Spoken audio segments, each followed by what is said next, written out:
Olá, me chamo Edivânia Freire e faço parte da equipe que irá apresentar um estudo sobre a hemoglobina, junto com a Daphne Emily Tainar Bonfim.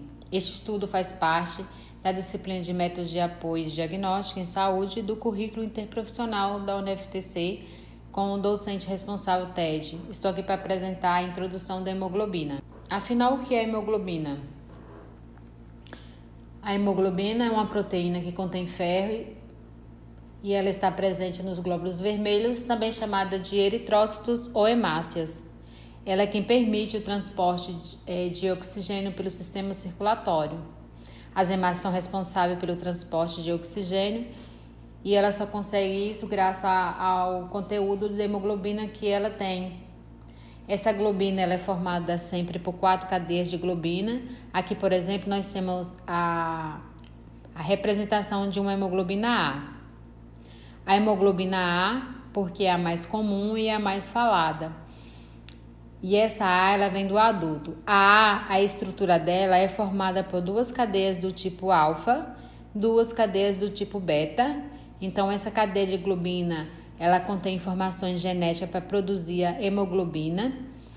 E as cadeias alfa vão produzir cadeias alfas. E a cadeia de globina beta produz cadeias beta. Então, associada à cadeia de globina, a gente tem um grupo M, e esse grupo M é que contém um átomo de ferro, onde o oxigênio vai se ligar para ser carreada. Então, essa estrutura conformacional, essa estrutura da hemoglobina, é quem permite que o oxigênio seja transportado de maneira eficiente, né? De maneira eficaz. Como eu disse anteriormente, a hemoglobina é formada por 2 cadeias alfa, por 2 cadeias beta. Ela é mais comum, ela vai aparecer em cerca de 96 a 98% na circulação, mas nós também temos a hemoglobina A2 e a hemoglobina F, que é de fetal, que são as hemoglobinas que não têm alteração. Também faz transporte de oxigênio de forma eficiente. A diferença está na constituição da genética. Elas estão formadas por 2 cadeias alfa, no caso da hemoglobina A2, 2 cadeias delta, e no caso da hemoglobina fetal, 2 cadeias gama. Como o próprio nome diz, no feto, ela é a hemoglobina principal. Depois do nascimento, ela vai ser substituída pela hemoglobina A, mas no adulto pode aparecer até 1% da hemoglobina fetal na circulação. E essa hemoglobina fetal, ela tem uma afinidade muito maior pelo oxigênio. Então, nós temos a hemoglobina que faz transporte de oxigênio. São hemoglobinas que não alteram. É a mais comum, que é a hemoglobina A. Pode acontecer que no processo dessa formação, a hemoglobina aconteça uma mutação genética. Portanto, essa mutação genética ela pode levar a aparecimento de hemoglobinas diferentes, da qual mencionei. É uma hemoglobina que a gente chama de uma hemoglobina variante. Mas, afinal, o que é uma hemoglobina variante? São as hemoglobinas variantes na estrutura. Elas são originadas de mutações, às vezes simples substituições de aminoácidos que vão resultar nas sequências de nucleotídeos, ou seja, lá na sequência do DNA que contém a informação para produzir a hemoglobina. Se a sequência de DNA for alterada, provoca uma alteração e uma mutação. E como consequência, isso vai surgir a chamada hemoglobina variante. Essa hemoglobina variante, elas vão provocar alteração física, química na molécula. Tamanha aí a tensão e a gravidade da alteração que ela vai provocar depende do tipo da mutação e da extensão dessa mutação. E as variantes estruturais patológicas mais comuns são as hemoglobinas S e AC e a hemoglobina E. Existem outras também. Vou passar agora para a minha colega Daphne, para ela dar início, da sequência do assunto sobre hemoglobina. Eu vou falar sobre como são testados os níveis de hemoglobina. Os valores de referência do hemograma completo geralmente variam de acordo com o sexo e idade do paciente. No entanto, é possível observar a diferença nos valores, dependendo do laboratório onde foi feita a colheita. Os níveis de hemoglobina são medidos por um exame de sangue. A hemoglobina, ou HB, é geralmente expressa em gramas por decilitro de sangue. Um baixo nível de hemoglobina no sangue está diretamente relacionado a um baixo nível de oxigênio. A anemia é diagnosticado se um exame de sangue encontrado menor de 13,5 gramas TL em um homem ou menos de 12 em uma mulher. Por exemplo, nas crianças, os níveis normais variam de acordo com a idade. Eu me chamo Tainan, dando continuidade ao que minha amiga Emily falou, irei falar sobre a hemoglobina baixa e hemoglobina alta. A hemoglobina alta, chamada de poliglobina, ela é uma doença que é caracterizada pelo excesso de glóbulos vermelhos produzido pela medula óssea. Essa produção excessiva torna-se o sangue mais grosso e menos capaz de circular na corrente sanguínea e nos órgãos, causando sintomas como tontura, pele de cor azulada, nos lábios e nas pontas dos dedos, podendo levar também a um infarto, um AVC, é a causa da hemoglobina alta.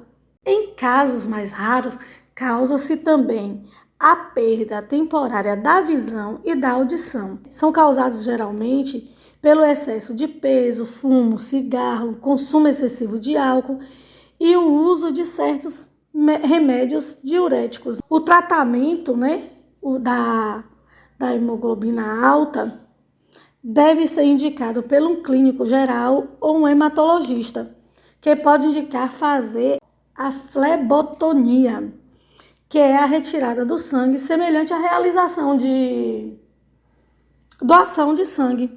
Ao persistir os sintomas, é indicado também a sangria, o uso de remédio para reduzir os glóbulos vermelhos no sangue, o uso de anticoagulante e o uso de inibidores como o JAK2.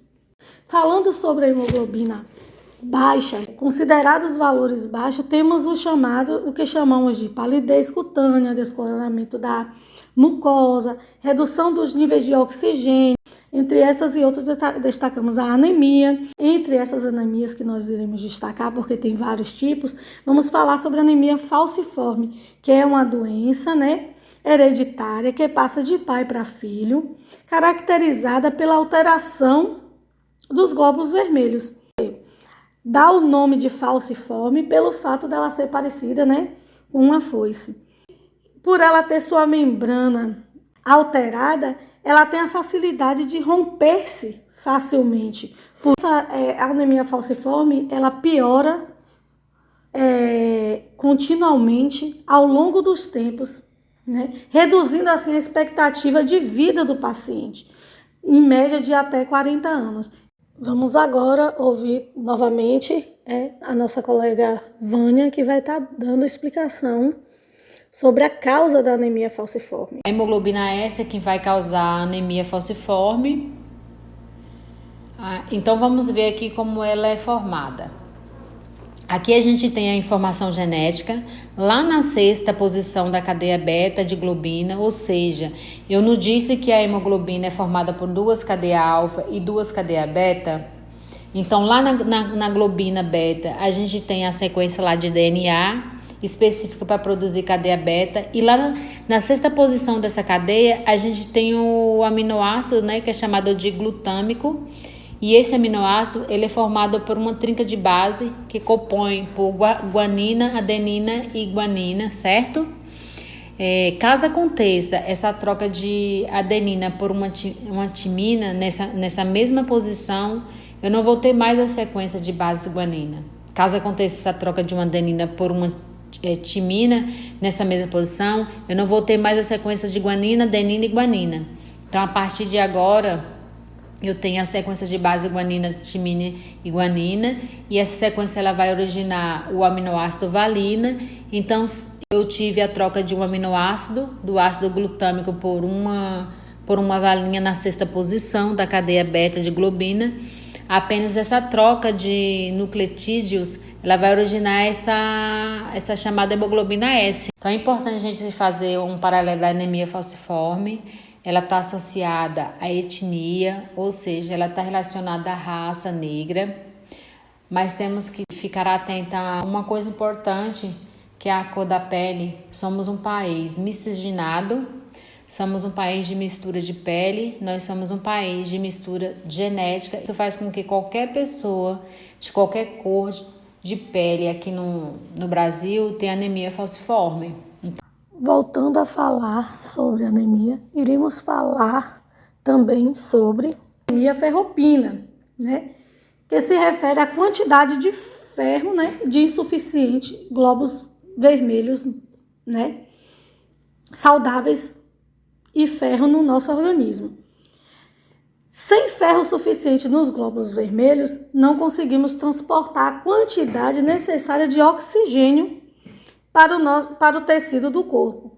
Muito comum aqui no Brasil, né, essa anemia ferropina, que é aqui no Brasil nós temos mais ou menos estimado, né, 2 milhões, né, de casos por ano, e é feito com auxílio médico, que requer um diagnóstico de um médico, exames laboratoriais, exames de imagem.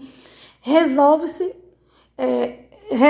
em questão de meses, né, tendo assim inclusão de suplementos de ferro por aproximadamente 4 meses e uma dieta rica em alimentos que contêm ferro, como feijão preto, carne e espinafre.